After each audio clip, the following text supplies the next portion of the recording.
Alright, folks, we have arrived for the fourth round here in the Indy Lights Championship for Auto Racing Connected. This time around it is the Lone Star 50, a 35-lap race here at the Texas Oval Circuit with the, well, Indy Lights cars with asterisks next to them, really.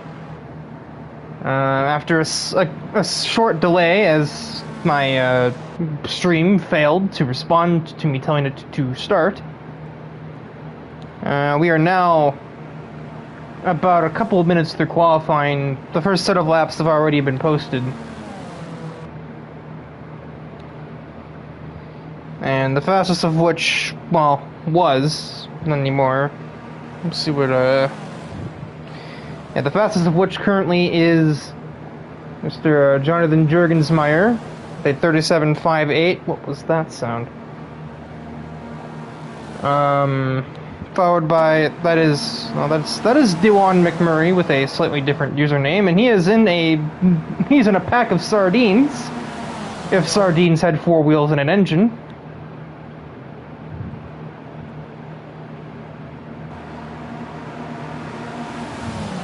Looks like that, yeah, that is Dylan Bam to the top of the board, 35.6. That is the sheer difference that some slipstream will make here. As with every oval, qualifying is basically a slipstream game.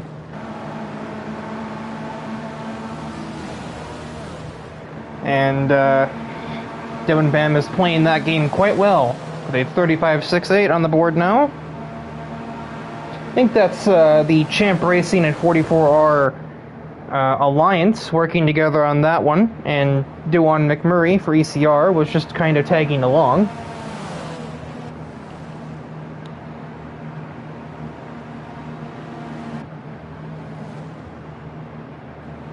Jurg does have some assistance though. He has, I believe that must be Matthew, no, that's Julian Lozano for company. And they both return to the pit lane. Logan Cool, despite being a champion car, is kind of, well, he's not currently in that train, but he's if he stays on the track a bit longer, he will eventually be swallowed up by it, as they are rapidly approaching his location on the track. AJ Knickel jumps to the top with a 35.420. Nice.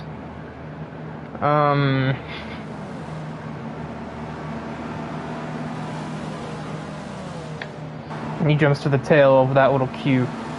Attendance has been not excellent today.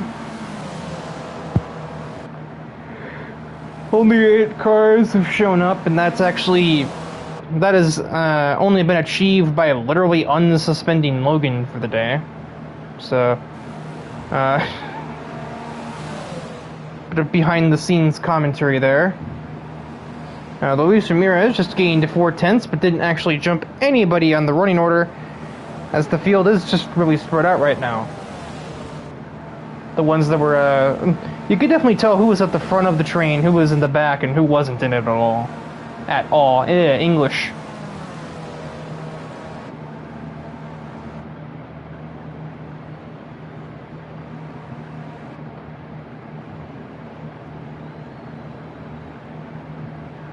I'm having a moment. There we go. I'm like trying to find the people in the back of this queue here.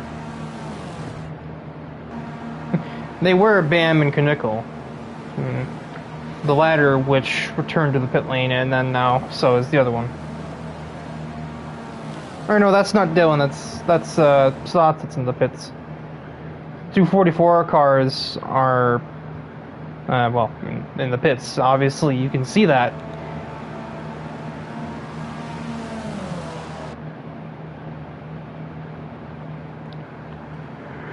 Ramirez attempting to overtake McMurray under qualifying, which not the greatest, but he was up a little bit on his lap, so it does sort of make sense. He gains another 1/10.5 or so, but he still doesn't actually get any higher on the starting grid with it.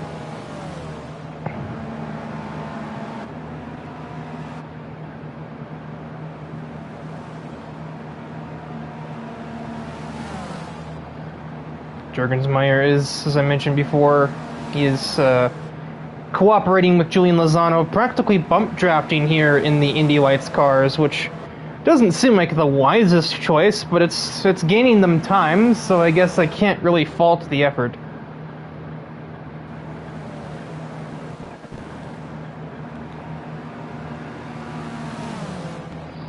Up 2/10, but his drafting partner gets him by 100th.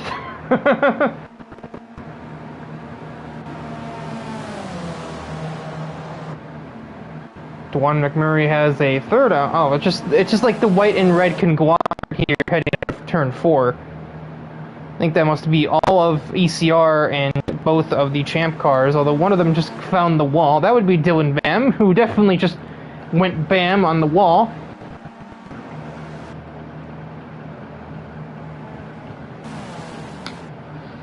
Looking cool. Enters the pits as well as his teammate does.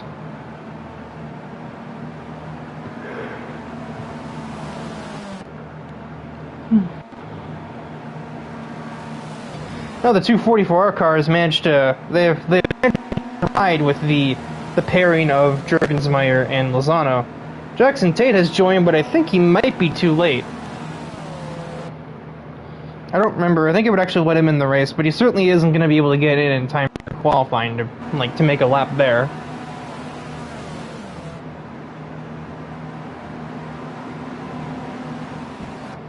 Kneckel is currently buzzing the limiter, and it looks like they're going to have more people join them in a second here. As on the apron joins the two Champ Inc. Yeah, I believe those are the two Champ Inc. cars. Oh, kind of. I guess Logan Cool isn't as Champ. Well, yeah. Luis Ramirez is Champ Inc. in IndyCar, but not Indy Lights. Matthew Stotts with a 35.08 that's just smoked all the other lap times straight to the top of the charts. AJ Nickel, we're going back to the rear of this, well, okay, not quite the rear, but the back-ish. Okay, never mind, he is going to the rear. Intentions unclear. Matthew Stotts isn't really going to have a chance to get back on the track before the session is over, so he'll just have to hope that the 35 flat is enough for pole. But honestly, it very well may be. AJ's going to have this the last attempt at beating it here.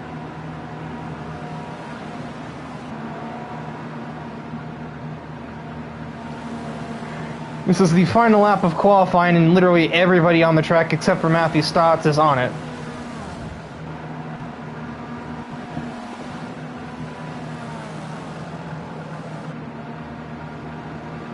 And AJ Knickel is nobody's anywhere near the required lap time to beat. Let's see as his first set of cars crosses if they really gain anything. Well, Luis Ramirez certainly did. He goes to a 35.22 to enter the second row of the grid. Oh, this is the last lap. Everybody except for AJ, I think, got around one more time. Oh no, AJ did get around again. So this is the run to the end of the session. Ramirez still probably in the best spot here, but AJ is going to have a 2 off 4. And he might actually challenge it here. He does not. Nobody improves on that run, and that is the end of the session.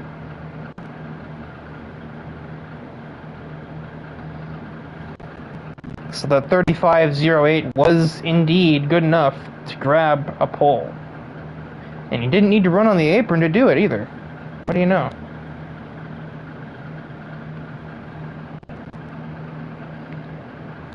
What is that noise? Are there like frogs in the infield? Let's see, the quick... Alright, we have to restart the thing, because... Yeah, because Jackson tried to get in and joined a minute late.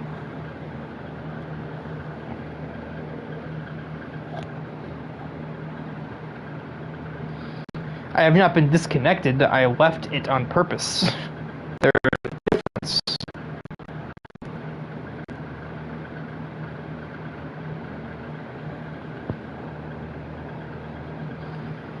I mean, we were doing pretty well for a while on ARC Project Cars 2 events, not needing lobby resets. For any of a number of reasons.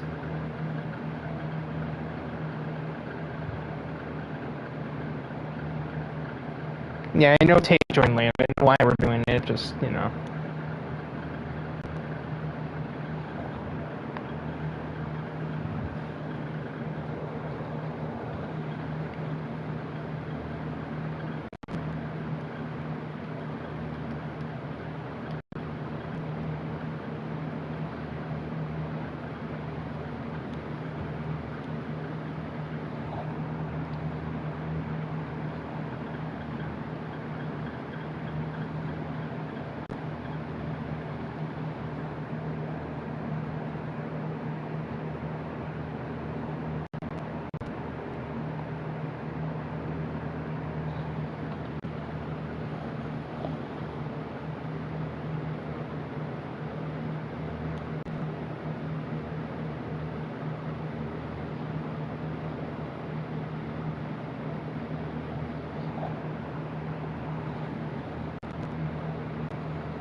So we reset the lobby to get to grab Jackson Tate, and then Jackson Tate is taking the longest to actually get in the lobby, him and Ramirez.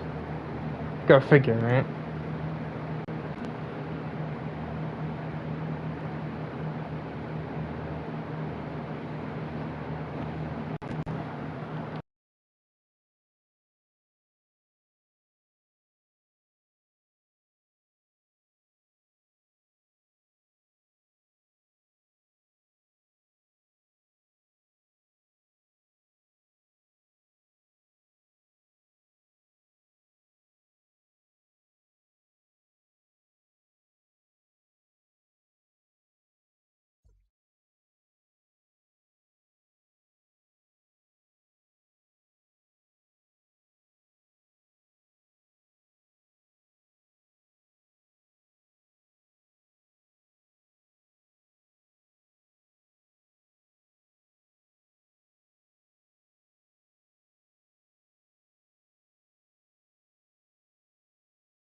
And now we are loading back into the real racing session here, which is going to be a night race, similar to, I believe, no, and IndyCar Monday night was not a night race, actually. I don't think. You would think I'd remember if it was or not. It was literally 3 days ago, but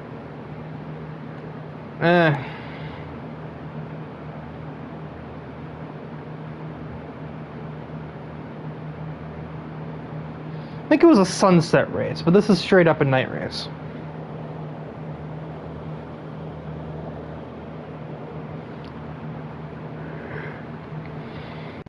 So we're gonna have the classic formation lap here, so there's no point in looking at anything here, because this is definitely not the starting grid, even though the same person is on pole. So Matthew Stotts probably doesn't mind either way, but I'm pretty sure Luis would be a little bit miffed if we went with this starting grid.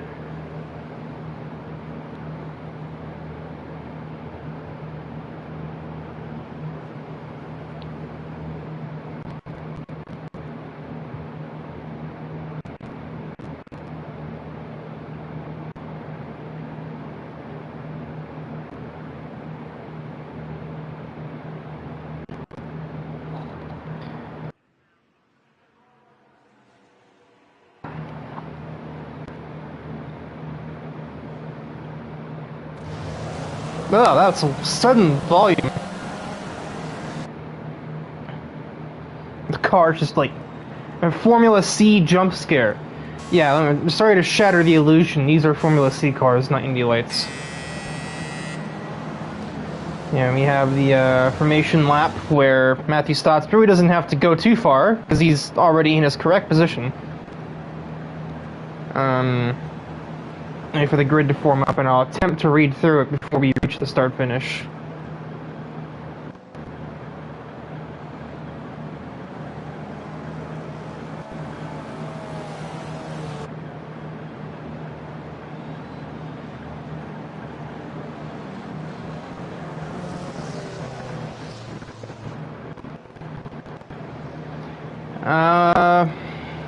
forgetting something? I think Ramirez is choosing to start last. I mean, I've certainly seen that before. I can't even look through the grid. We have Matthew Stotts, AJ Knickel, Dylan Bam, Logan Cool, Julian Lozano, Jonathan Jurgensmeyer, Dewan McMurray, Jackson Tate, Luis Ramirez gave himself a manual grid penalty. And we are green for the Lone Star 50. I believe Stotts probably went actually a little after the start-finish line. But you'll lead us into turn 1. Everybody, for the most part, is 2x2. It is 3 wide near the back, but that's leveling itself out as Jackson Tate is stuck on the outside lane and going nowhere.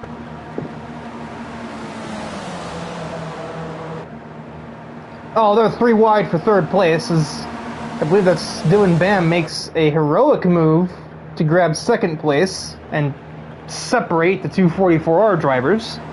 They're 3 wide to end the first lap for the race lead, as Julian Lozano moves himself possibly to the race lead. If I could find him on the leaderboard, he's moving around. He's got the inside lane. Everybody is just equally spaced apart. Social distancing here at Texas Motor Speedway.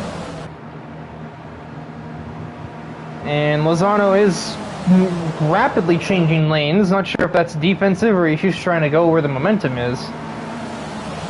He doesn't quite take the lead away, though, as Dylan Bam, with assistance from McMurray, is going to lead the next lap. Everybody's still in a pack, to the surprise of, well, not me. They're almost 3 wide. They are 3 wide in the back, or the middle. Well, they're 3 wide again, almost 4. It will be 4 if the 44 car goes for it, but he's headed off at the pass by, I believe, Jackson Tate. We're going to see a lot of, like, up and down on the grid. Like, Jackson is now in the middle. He's got no help. He's going to go to the back. There's going to be a lot of shuffling around. Oh, wheel-to-wheel contact. Julian Lozano is skyward. That is a huge incident. McMurray just carelessly slid up the racetrack. And I would have been surprised if that were not a caution flag, as we've had basically 3 complete destructions go on. Julian Lozano just got absolutely cleaned like a dinner plate. And collects Jackson Tate and Jonathan Jurgensmeyer in the madness. Dylan Bam is the leader as we face the first of what I personally expect to be quite a few cautions today. Even if it is only 35 laps of racing. I mean, the cars are never going to be separated, so 9 cars pretty much under a blanket. You're going to have the occasional just mistake or careless move that results in at least 1 decapitation.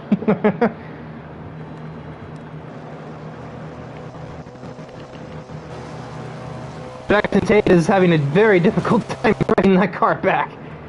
He's having to ride the inside wall because of how bad his suspension damage is. As unsurprisingly, every driver just takes the opportunity to pit.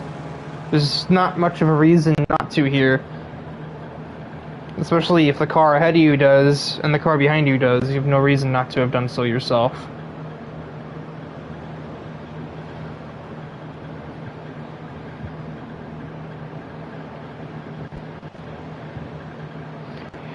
Dylan will naturally exit the pits first. Jackson Tate is almost into the pit lane. Crazy that he got worse damage than Lozano when Lozano was the one that nearly became a souvenir. And fix. Wait. And fix.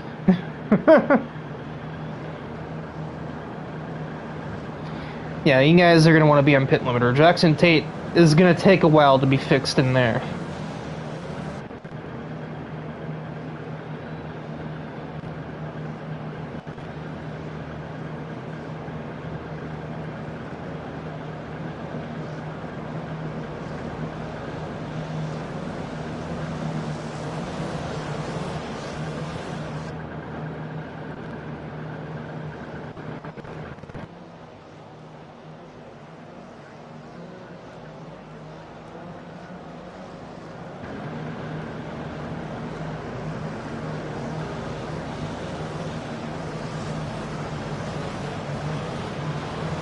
Yeah, I don't think it'll be green this time.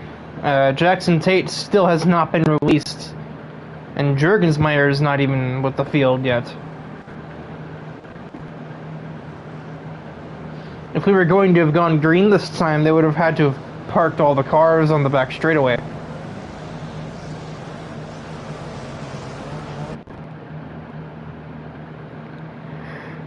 Jackson Tate's still not out of the box. He would have gone a lap down, just about.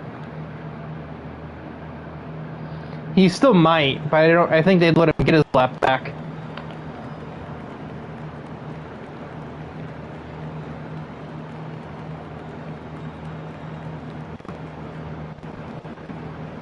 Like, dude's car must have been hit by a literal, like, shotgun or torpedo or something. I've never seen this long of a pit stop before. He's been in there for 2 minutes. He has, in fact, been lapped.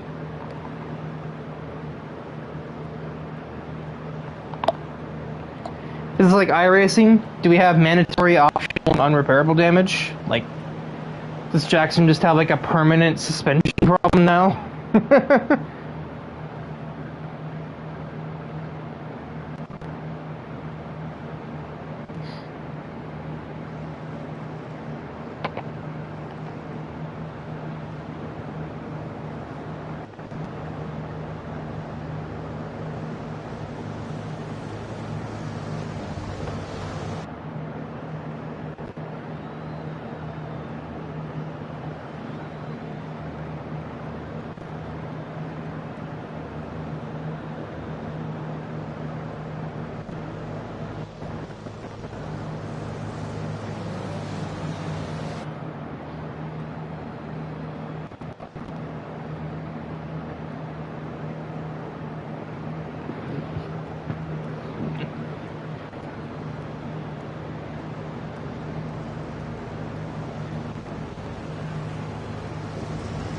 Oh, Jackson Tate's car is finally repaired. I was beginning to wonder if it was actually somehow terminal damage in a race where the damage is set only to performance impacting.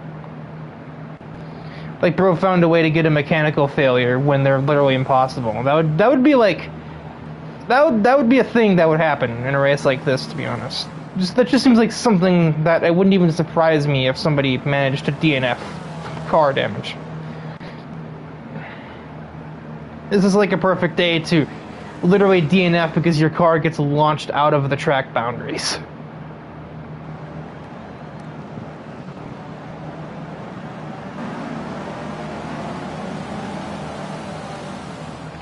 Oh, that's a green flag. I was like, are they going around again? No, they're not.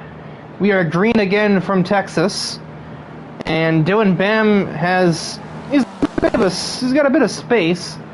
That's not really the greatest thing, though, sometimes. Because the cars behind are going to have a heck of a lot of momentum as they get up to him. And wouldn't you know it, but it's two of his drivers that get to him first. Logan Cool with help from McMurray. They're 3 wide, never mind. Help, nothing. But AJ Knickel backs up Dylan Bam. And the threat of McMurray and Cool has been de-escalated.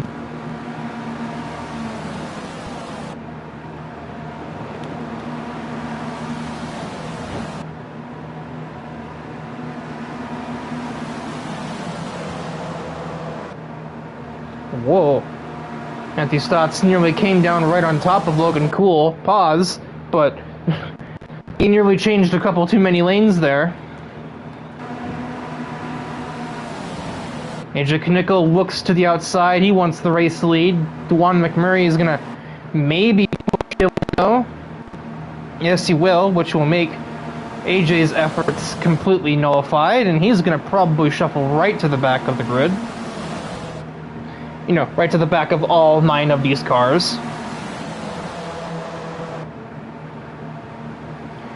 3 wide towards the back is AJ Knickel. Does indeed plummet to the end of the line. Now it's McMurray trying the outside around Dylan Bam, but we've seen this quite a few times. It feels like Heat 5. Dylan Bam has just kind of been holding the inside lane, and he hasn't had to do anything else to maintain the race lead since we got the green flag again. That's almost 4 wide to the exit of turn 2, but it's a plenty wide racetrack if people are paying some form of attention.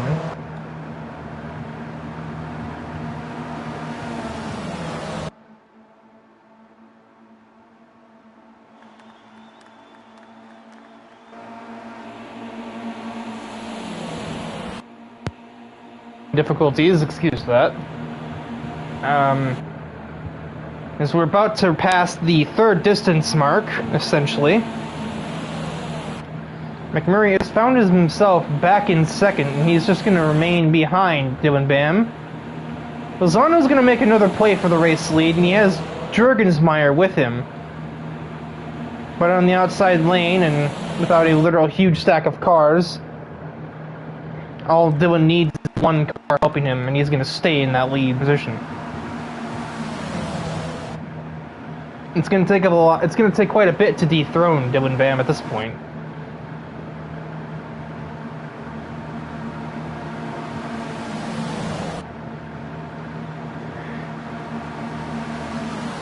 I think we just saw Luis Ramirez on the apron. No, that was not. That was Logan Cool down there. If these cars had bumpers, McMurray and Bam are locking them right now. Like, they couldn't be any physically closer together. But now it is 3 wide for the race lead. Bam has Lozano's assistance, and then 44R is splitting their efforts on the top 2 lanes. Lanes. And that still doesn't produce a result. Dylan Bam still remains the leader. Exercise in futility if I ever saw one.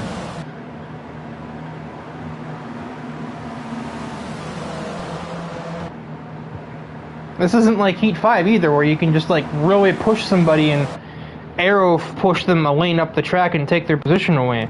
The classic plate race maneuver from that game. There's no bumper to lean on here. If you do that, you're wrecking both your cars. The yellow flag.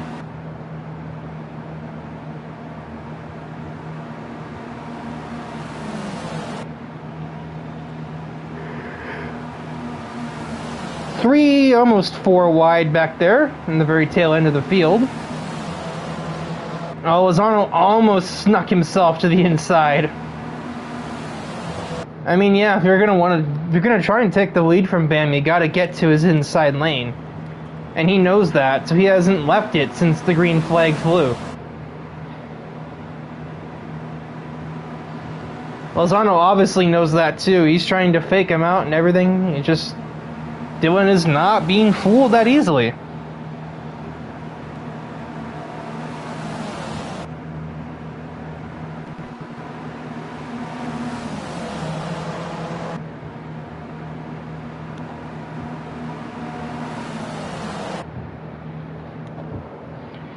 At this point, I don't think Bam is even making an effort to block runs because he knows that if he just stays on the inside, he will retain more momentum in the long run.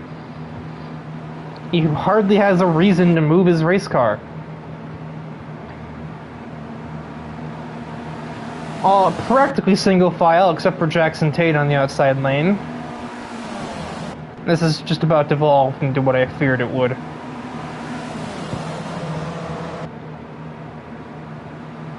Luis Ramirez is trying the outside, but that run is going to die off the second we hit turn 3. It hasn't completely died, mind you, but it is now dead. And we return to status quo. Nearly a crash there as the camera cut away as Ramirez tried to tuck back in, but there was something in the way. Matthew Stotts. Or was it AJ Kinko? I couldn't. It was one of the 44 cars got prevented that.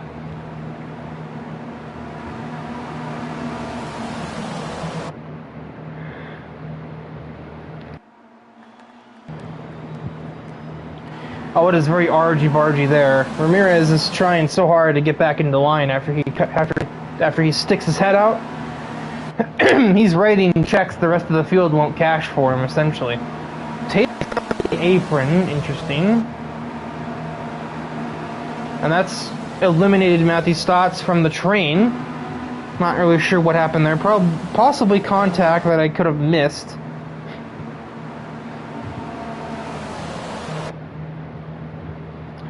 But that has definitely knocked Matthew Stotts out of the train, and he's not going to get back in it. Not without Slipstream. Which he is much too far away to get.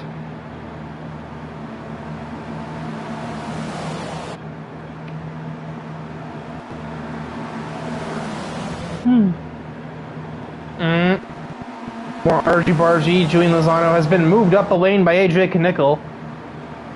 Kind of forced his vehicle into the space that was left.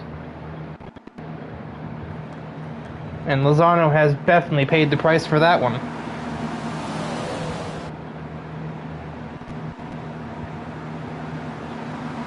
Now, AJ got to his inside, but it didn't matter because he wasn't alongside, so you know how that goes.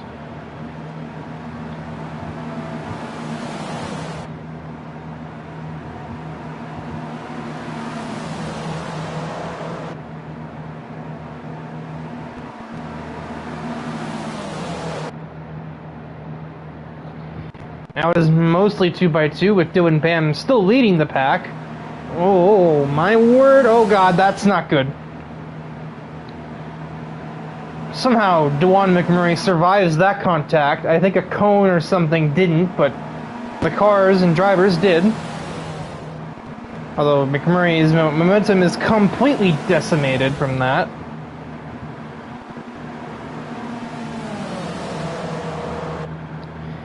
Oh, it was 3 wide for the lead.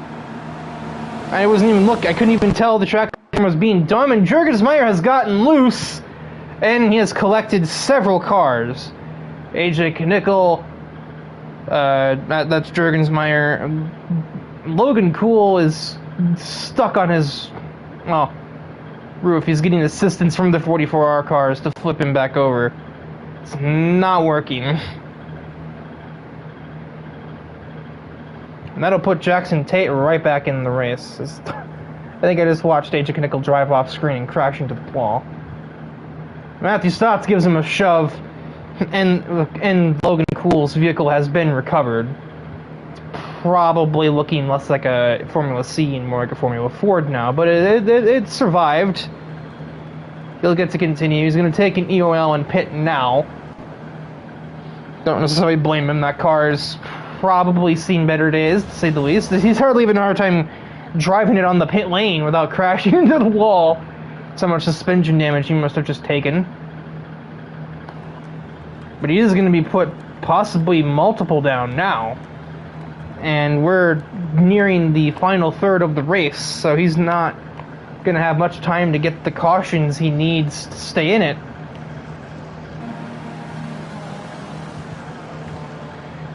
This does help Jackson Tate, though. Yeah, Matt Daly, this is your fault. Leave. They went all right. They went to the garage.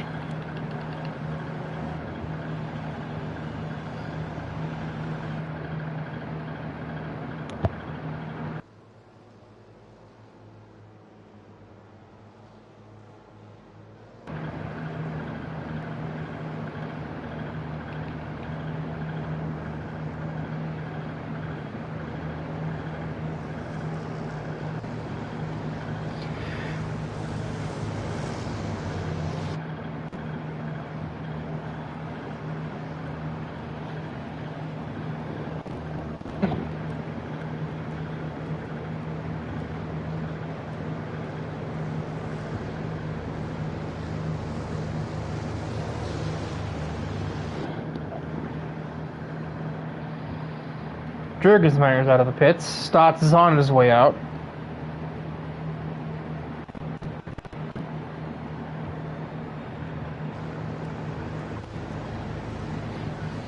Cool and Knickel still. Thank you, microphone. Very cool.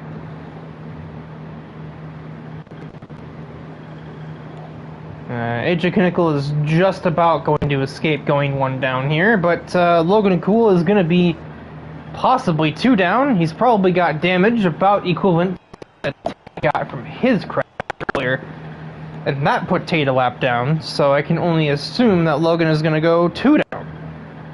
Because he went one down just from the time it took to recover him from being turtled, and then an additional lap down from fixing the damage that was caused in excess from being flipped over.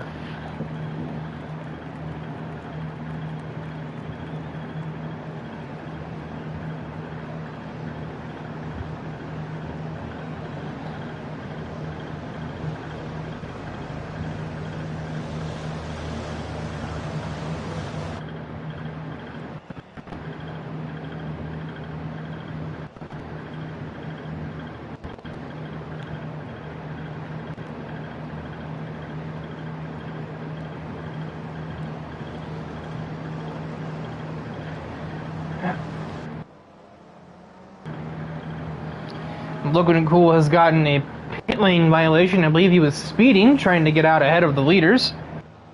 He's going to be allowed to get one of those laps back, but he's still going to be one down as we're going to be heading up to about 11 to go here when we grab the green flag.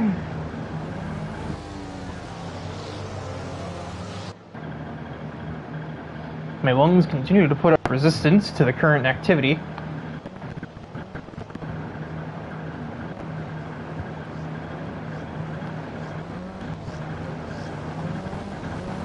There will also be no podium interviews today, simply because I'm not having my air conditioner off in this house any longer than I have to, and I mean, there's only 9 cars, excuse me. My brain was like, oh, Logan's a lap down, he doesn't count. What, Riker? What kind of logic is that? Now we are back up to pace speed. But yeah, no podium interviews. House is going to be too hot for that. And the race wasn't exactly a big name event anyway, so not having them is not the biggest loss. Everybody is aware of it in the party, or at least I said it in the party, and AJ knows that I'm not intending to do them today. But what we are intending to do is go back green in a moment here. And just as I speak into existence, we are green once more from the Lone Star 50. Jackson Tate with a good start. I think that is back there, yes.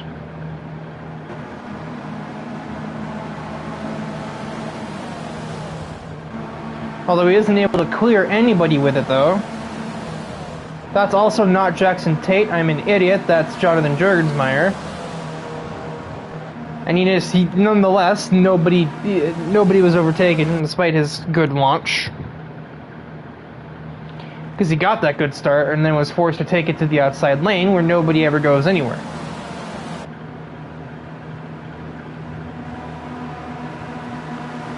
McMurray is currently being swarmed by 44R.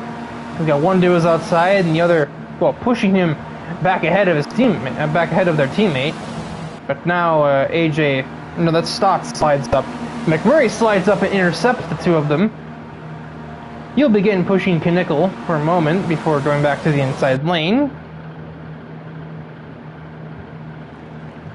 Sliding up on exit. AJ has managed to produce a run. I don't know how he did it, but he did. We'll see if he can actually carry that momentum. That momentum through turns 1 and 2. It's looking like a big fat no. This has truly been an exercise in futility.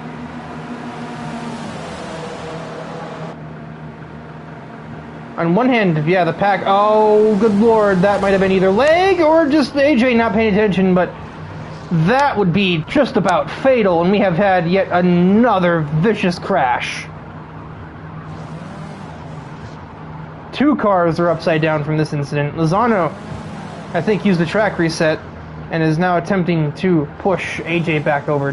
Logan Cool is also on site. He's going to return the favor from a moment ago, I feel. AJ flipped Logan around before, and now Logan is attempting to flip AJ over. And simple physics, he will do so.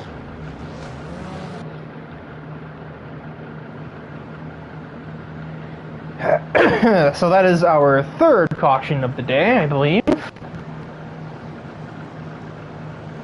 And looking at the timeline of how long these pit cycles have been, considering how much damage these cars have sustained with each incident, we might not have time for another one once we take the green flag, because we might be looking at about 4 or 5 to go from there.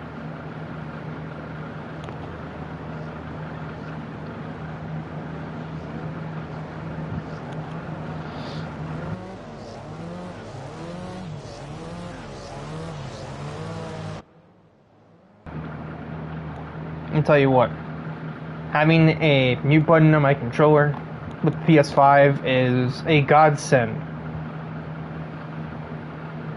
Is so much more convenient than having to unplug the mic, reach for the tiny mute button on my earbuds, or just straight up sometimes cough into the microphone because I can't get to those things in time.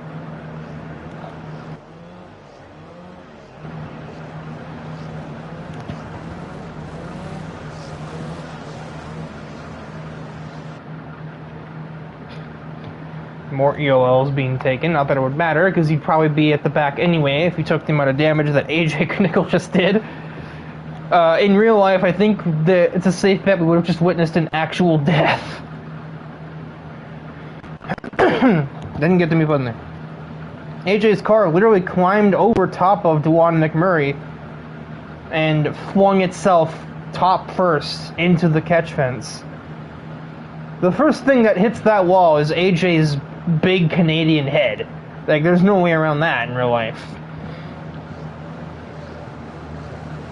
Remains a Champ Inc. 1-2 as we're under our third caution period of the day. Mind you, we have been doing relatively well on the sheer number of cautions, but the total amount of time spent under caution, as far as like time passed, has been less than ideal, as each caution period has taken about 6 minutes.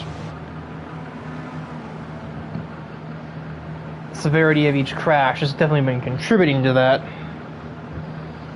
And AJ Knickel is going to actually be like pretty much out of contention here. He's going to be a lap down, and I believe he'll be the only driver to be a lap down. What is Julian doing?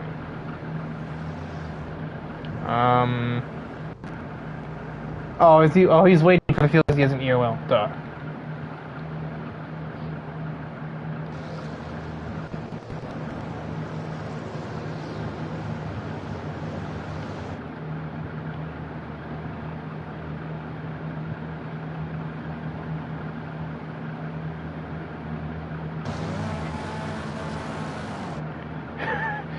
My guy, you're in reverse.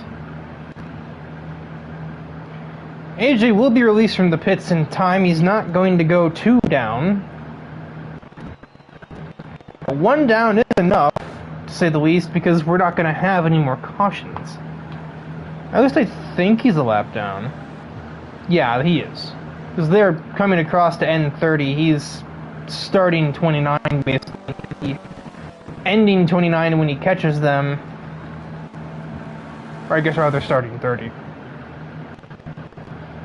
So unless we have a literal, like, restart yellow here, like, instant crash, AJ Knickel is just about out of the running, as is Julian Lozano. It was all still a lap down.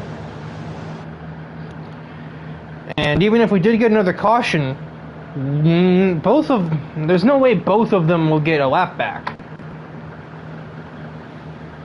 Unless they both take a wave around, which, I mean, I guess they could do that, but that would require that they don't get involved in the forthcoming incident that would bring out the hypothetical caution.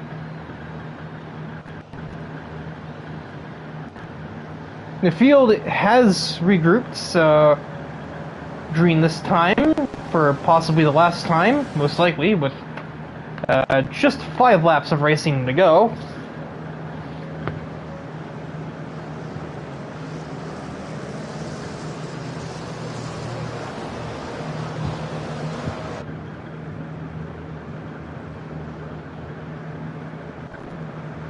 And considering how long the pit stop cycles have been in this race, I'd be very surprised if we could even have another caution with less than 4 to go, because each caution's taken up 2 laps.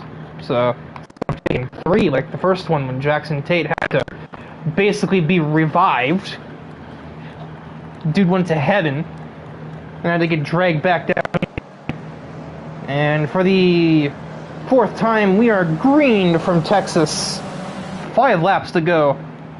Can Dylan Bam, well, remain exactly where he's been for the last 25 or so of these laps? The signs have pointed to yes thus far, but you never really know. Especially with the start he's gotten. He's pretty far away from the other cars. They're going to get some momentum in a minute. But he also has his teammate Ramirez playing rear gunner, or who could play rear gunner if he so desires, but I don't know, Ramirez is probably going to be the type he wants to win.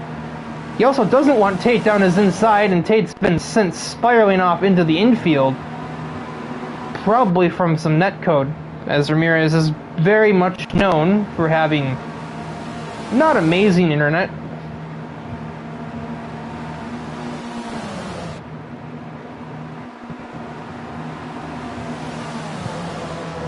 Lozano is out of this pack, but AJ Knickel is still mixing it up with the group.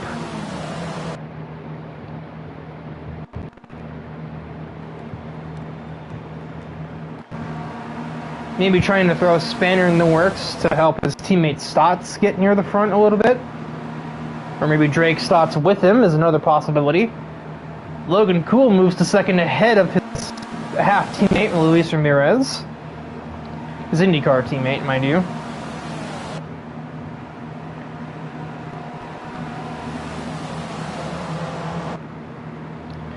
Well, Logan's looking right to the outside. He's wasting no time, but he's not going to get much done out there. Not on his own when he's this far away from the rest of the field. He does have a huge run, though. I don't know where in God's name that came from, but now... now here come the hordes. Here come the rest of the white and orangish cars. And they're all supporting Dylan Bam on the inside lane. I believe AJ Knickel is the only driver... Well, okay, the 44R cars are trying to push Logan, but it's not going to get them anywhere. Luis, microphone. Luis remains firmly planted onto the back of Dylan Bam's rear wing. And Dewan McMurray is there with him. Logan Cool has another run, but it just isn't going to do much. It's going to stall out the second we get into turn 1. Especially when he's only got 2 cars helping him in comparison to Dylan's 5. The best he could hope for is to maybe get back ahead of Ramirez and back ahead of McMurray. And he's almost done that.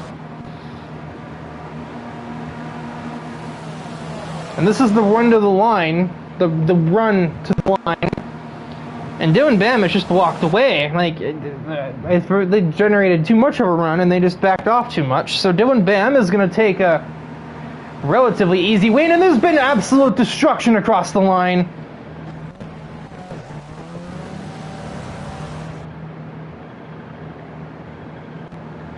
And that has shuffled the running order. I don't even know what happened there, but something did, and it's sent, I believe, Logan Cool just about to the atmosphere.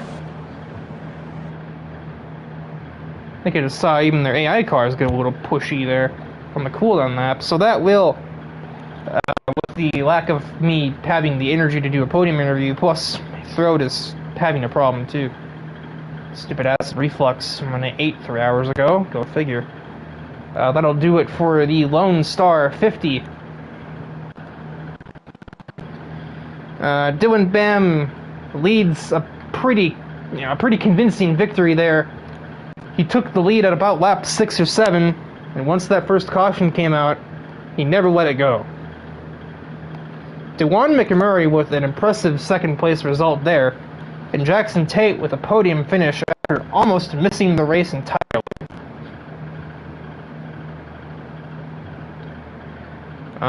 No podium interviews, but there are sponsors to cover. Start with DIVEBOMB, the as ARC is the official league of the DIVEBOMB social media pages. They, believe, write articles on the world's major motorsports, and have a meme page that I was following before they sponsored ARC. They post a lot of stuff just about every day on their Instagram and other socials. To SimLeague Pro, I'm going to back out of this. SimLeague Pro, the website application that AutoRacingConnected uses to basically run the league.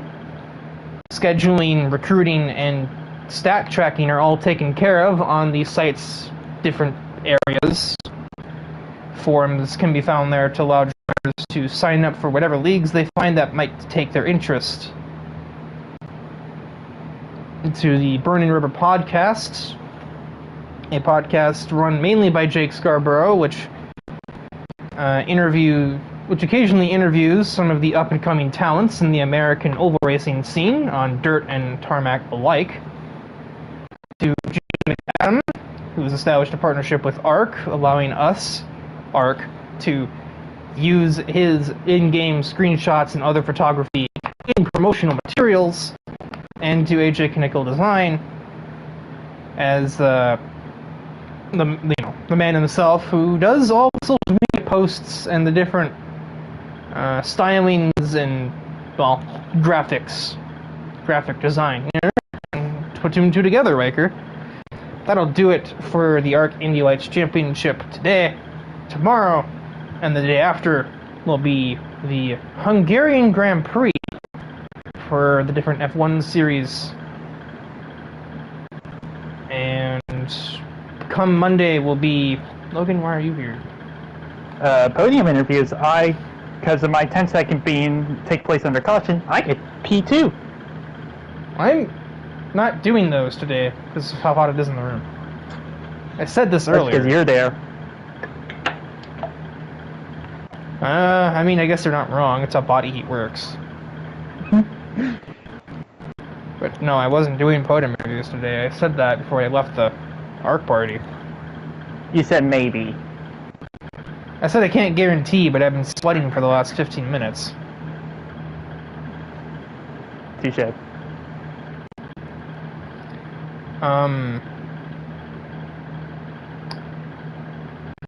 But yeah, Monday is Indy, the Texas doubleheader, two 40-lap races there. But it is way too hot in my room. Sorry for no podium interviews, but I don't even have any questions because it was just lol, try to pass doing band simulator. Like, let's face it here.